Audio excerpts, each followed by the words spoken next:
billahi mina sheytaan rajim bismillahi rahmaani rahim asalaamaaleykum wa rahmatullahi taala wa barakaatu. maa ngi nuyu mboolem ñi fi teew ñëpp di nuyu waa àdduna. man mii di wax maa ngi tudd Serigne Djily Fall moom sëñ Modou Ablaye Fall Ndar moom sëñ Ablaye Fall Ndar moom am Cheikh Ibrahima Fall. li ñu fi dajale nag moo woote woon mbooleem boroom xam-xam yi ñu daje fi professeur Mandaw Mor Ndaw dama amoon gis-gis bu toll ni ba seeni ñu waxtaane tirailleurs yi nag sëñ Fallou Fall mii taw Cheikh Ibrahima Fall di sama maam sëñ Basiiru Fall moom Cheikh Ibrahima Fall ak Serigne Ablaye Fall Ndar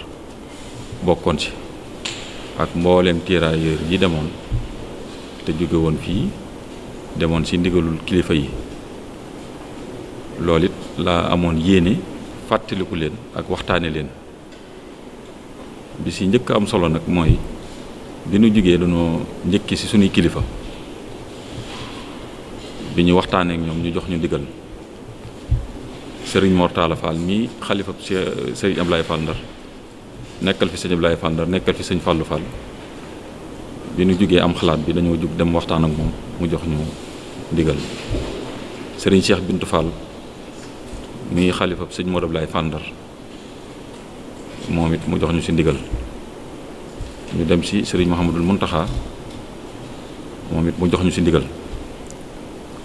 jamono yooyu bi ñuy njëkk a tàmbali première édition bi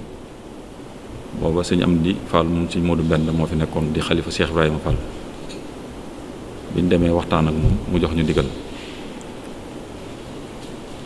ni ñu maa ngi yéen ñoo koy ànd waaye li ci ëpp solo mooy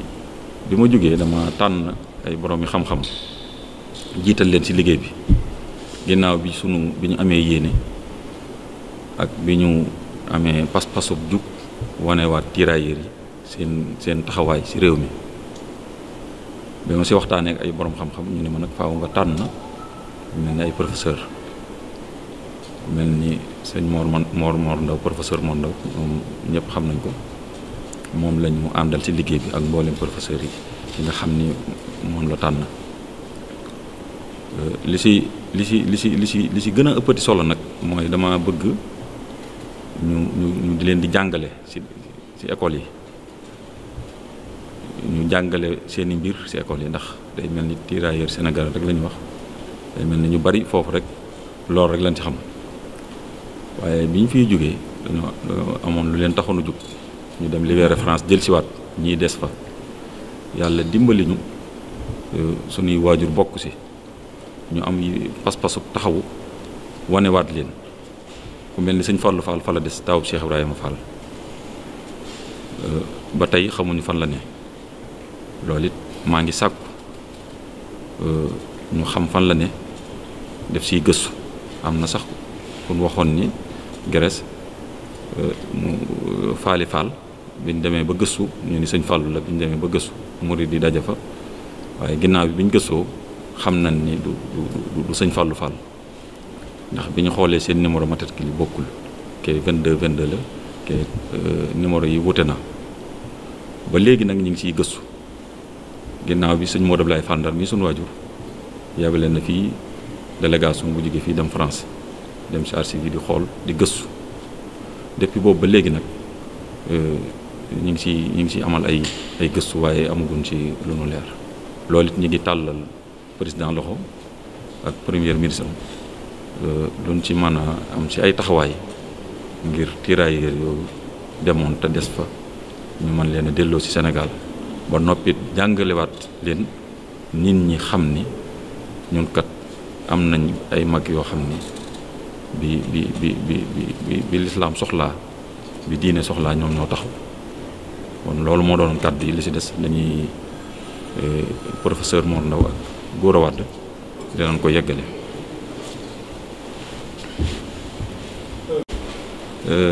li ëpp solo mooy man sama jëmmi bopp sëñ Ablaye Fall Ndar defal naa ko monument fii loolu it sama mbiru bopp la woon damaa jugoon rek am yéene mu doonoon 3e xalifa Cheikh Ibrahima Fall yàlla defin bokkoon ci guerre bi ma ne war nañ koo xamle mu wut benn monument boo xam ne mi ngi fii Médina Fall ci samay moyen bopp ngir ñu wane ko wane mag ñu mel noonu muy tirailleurs yi état nag tàllal nañ ko loxo depuis première édition ba léegi waaye day mel ni xam naa taxawaay yi xaw naa des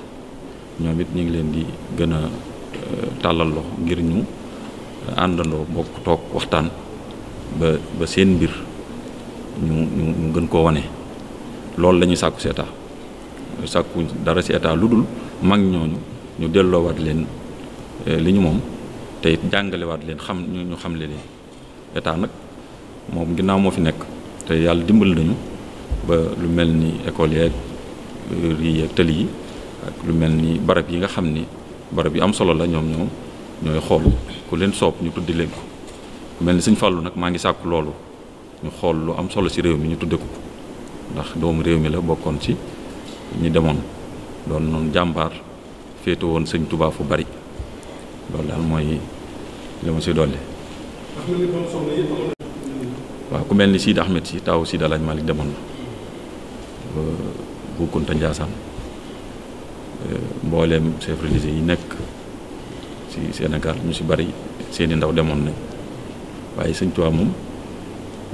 moom bi nu gëstoo wax nañ ni yàmbale woon na 450 personnes yoo xam ne Sëñ Fallou Fall moom moo jiite woon délégation bi demoon doomi seex yi nag ñu ngi si woon ñu bari yoo xam ne jàpp naa seeni tur ñoo xam ne ñu bari lañ ñoo xam ni ay kilifa lañ. waaw xam naa ni def nañ première édition bi 2023 2024 bi yëngu-yëngu yi amoon ci réew mi moo taxoon defuñu ko waaye fas nañ yéene année bu jot rek danañ ko amal ba seeni ko ànd ak mbooleem ñu ko war a àndal ñëpp rawatina borom xam-xam yi. maaleykum wa rahmatullah man Gora Wade laa tudd man la Serigne Djili dénk comité d'organisation bi ma ànd kook une équipe très dynamique boo xam ne première édition bi ñoo ko àndoon deuxième édition bi ñoo ko àndaat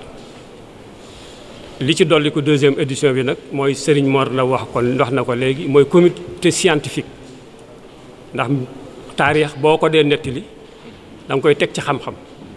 loolu la Serigne Djili xam moo tax mu ne nañu créer benn commission scientifique bi ñu ko créer yàlla def ñu dénk ko sëñ Mor Ndaw mu ànd ci ak ay naataangoom yoo xam ni ay boroomi xam-xam lañu. mbir mi nag moom programme bi ni ñu ko bëgg a tërale mooy delloo njukkal tirailleurs sénégalais ku ko wax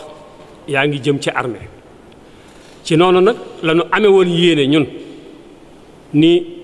armée boo leen dee njukkal nga tudd tirailleurs sénégalais da baat bi dañ ko jagleel sénégalais mais dafa couvrir l'ensemble de l'Afrique occidentale ñu ni kon day jaadu ñu séq ko ak l'armée ñu ni kon nañu seet école bi ñuy wax école nationale des officiers d'active muy ENOA ñu ne leen ñun day sëriñ bi ni moom day am na yéene bis boobu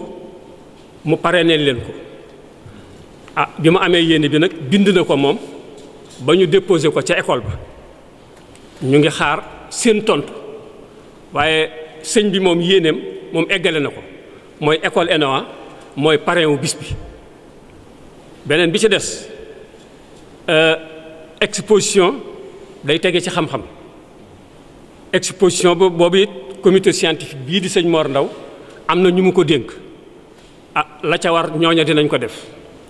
bis biit comme niñ ko waxee kilifa diine yépp lañ ko àndal muy Tiwaawan muy Njaasaan muy ñëpp danañu xëy def njàngum alxuraan ca kër ga bu ñu paree ci njàngu alxuraan mi sëriñ bi dina déparé ca kër ga def convoi ñëw fii ci place bi loolu ñu ngi ko jàpp diggante 9h diggante 8h 9h 9h30 bu ko defee bu egsee ci place bi 10 heures ñu def la levée des couleurs def dépôt de gerbe def visite ci exposition bi ànd ko ak kilifa yi suñu paree ci visite boobu nag ñëw dellusiwaat ci place bi moom kilifa yi commencé jël kaddu gu njëkk gi nag maire ville bi di Babacar Diop mooy ubbi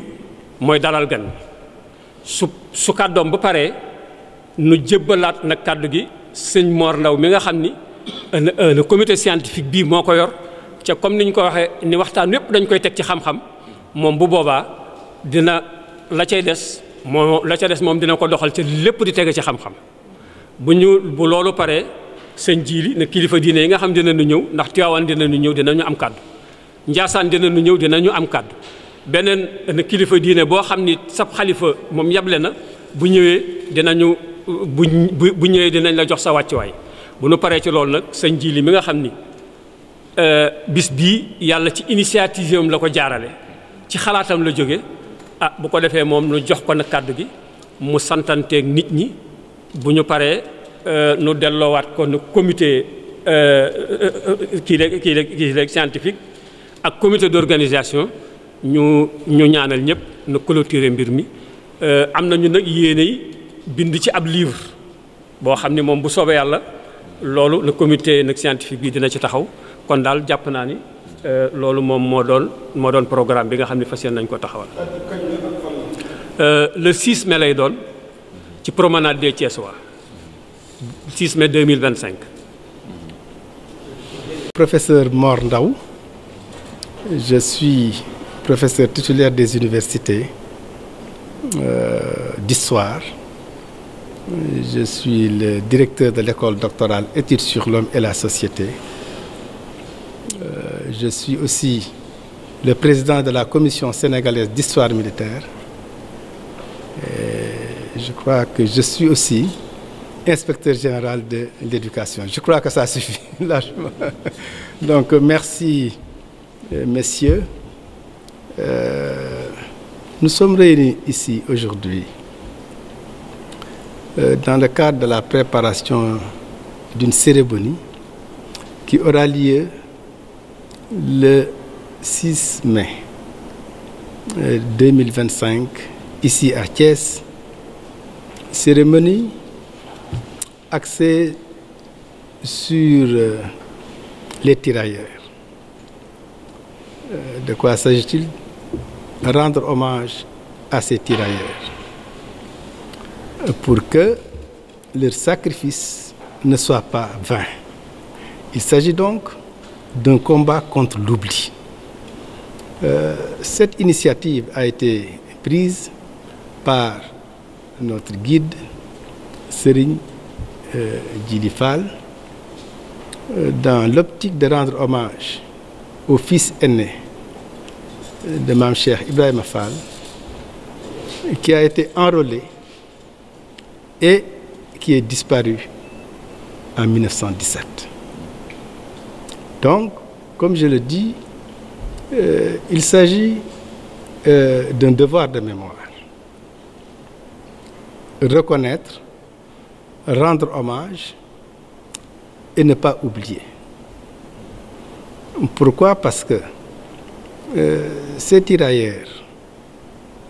au nombre de 300 000 durant la Première Guerre, déployés dans les différents théâtres d'opération, ont contribué de manière décisive à la défense de la démocratie et à l'éclosion du monde libre. Ce sont ces tirailleurs qui ont défendu la France, qui ont défendu la démocratie et qui ont libéré une bonne partie de l'Europe. Donc,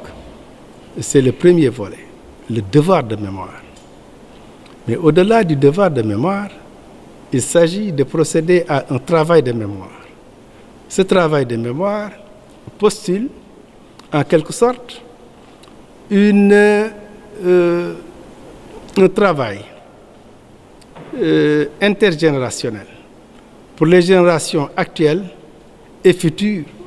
pour lutter contre l'oubli. Il s'agit donc de porter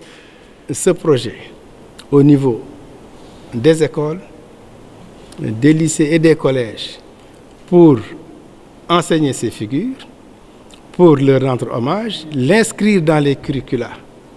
pour qu'ils servent de viatique, de modèle, de symbole et de référence pour les générations actuelles et futures. Donc, ce travail de mémoire est un travail intergénérationnel qui embrasse, disons, les générations actuelles et futures. Et à partir de ce moment, je pense que dans l'unisson, on peut nous projeter et rendre hommage ensemble dans une union à ces gens qui ont contribué de manière décisive à l'éclosion du monde libre et à l'émergence de la démocratie. Parce que si aussi le Sénégal a eu des avancées démocratiques, politiques, ces tirailleurs revenus de la guerre ont contribué de manière significative à la défense des libertés. Lamine Senghor et tous les autres envoyés au niveau du théâtre d'opération, une fois revenus, ont été les porte-étendards de la lutte contre l'injustice, contre l'arbitraire colonial. Donc le mouvement syndical, le mouvement politique s'est accéléré après, disons, la Première Guerre, avec la naissance des syndicats, influencés en grande partie par ces tirailleurs. Donc, ce troisième volet constitue ce qu'on appelle la volonté de mémoire. Cet héritage assumé, ensemble, avec la nation et cette projection vers le futur. Donc, devoir de mémoire, travail de mémoire et volonté de mémoire. Aujourd'hui, cette année, la célébration revêt un cachet particulier parce que la thématique identifiée est armée, nation, citoyenneté. C'est pourquoi je suis venu avec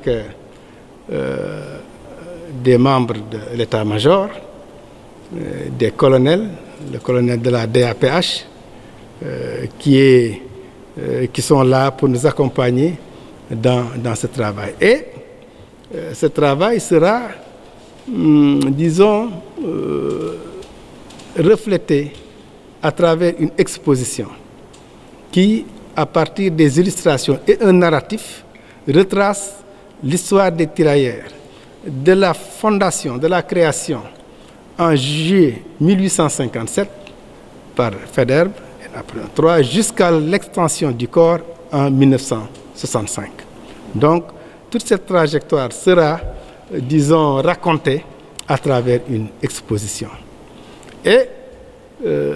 autre nouveauté, sinon une consolidation de ce qui était jusqu'ici fait, c'est, disons, la démarche holistique, inclusive, qui intègre les autres foyers religieux, à l'image de Tivaouane, dont le fils aîné du Khalif Seydi Malick Sy, Hadj Malick Sy, Seydi Ahmed Sy, est disparu aussi à Salonique. C'est le fils aîné, il était enrôlé dans les contingents des tirailleurs. Et le fils de Boukounta, lui qui est revenu. Donc, Ndiassane, Tivaouane, la communauté mouride, Thiénaba, tout le monde est convié pour célébrer cette journée et rendre hommage à ces défricheurs de la liberté, à ces défenseurs aussi de la démocratie. Thiès représente un symbole parce que Mame Cheikh Ibrahima Fall avait un quartier très solide. Souvent, on vous dit Thiès kaay benn dëkk ñaari gare. Beaucoup ne savent pas où se situait la seconde gare. C'était entre Kawsara et Madina Fall. Et ça, c'est grâce à Mame Cheikh Ibrahima Fall que cette gare a été érigée. Donc, Madina Fall, Kawsara Fall, tout cet ensemble est un patrimoine de la communauté Baye Fall. Donc, l'assise des Baye Fall, Thiès constitue un pivot, un pilier central. Donc rendre hommage au fils aîné du khalife, disons, de Mame Cheikh Ibrahima Fall et le ramener à Thiès, c'est rendre César ce qui appartient à César. Merci. Vous évoquez le fait que l'État doit intégrer en tout cas ces illustres dans l'enseignement sénégalais. Selon vous, pourquoi ça tarde jusqu'à présent? Est-ce que c'est des faits qui sont connus depuis très longtemps? Oui, vous savez, ça, ce sont des choix politiques. Ce problème a été invisibilisé pendant longtemps. L'histoire des tirailleurs a été minimisée, occultée, voire invisibilisée. Et il s'agit maintenant de restaurer la vérité historique, réécrire cette histoire, reprendre ce narratif, corriger et rectifier, mais aussi l'intégrer dans les curricula. Ici, c'est mon dernier ouvrage qui a été consacré aux tirailleurs et qui a été publié en France il y a de cela 1 mois. Dans cette région de Picardie, les enfants de plusieurs écoles savent qui est Serigne Fallou Fall. L'exposition qui a été faite le 21 mars 2025 a été faite par les écoles de l'ancienne Picardie, aujourd'hui la région des Hauts-de-France. Donc, cette exposition relative aux tirailleurs a été assumée par les scolaires. Et à Dampleux, à Villers-Cotterêts, les élèves savent l'histoire de ces tirailleurs. Ce manuscrit, cet ouvrage est diffusé et donné gratuitement à toutes les écoles de la région pour que l'histoire des tirailleurs soit intégrée dans les programmes. Donc, on dirait qu'on est un peu à la traîne. Et je pense qu'il est urgent de faire un plaidoyer. Parce que nous sommes dans un monde en perpétuelle mutation, avec des mutations très complexes,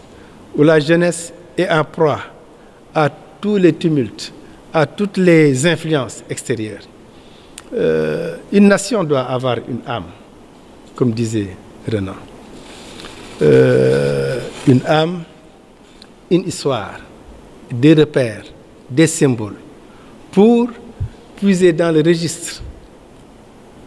historique de notre nation. Et ce faisant, essayer de mieux nous situer ici dans le présent afin de mieux envisager l'avenir. C'est une nécessité absolue d'enseigner, de reprendre les curricula. Les curricula sont assez vétustes. Et même s'il y a des réformes, depuis 1967, avec la réforme de Tananarive, il faut bien admettre que ce programme enseigné est largement influencé par l'histoire coloniale. Il faut déconstruire, réécrire et enseigner à nos enfants une histoire adaptée à nos terroirs, à nos réalités socioculturelles. Merci.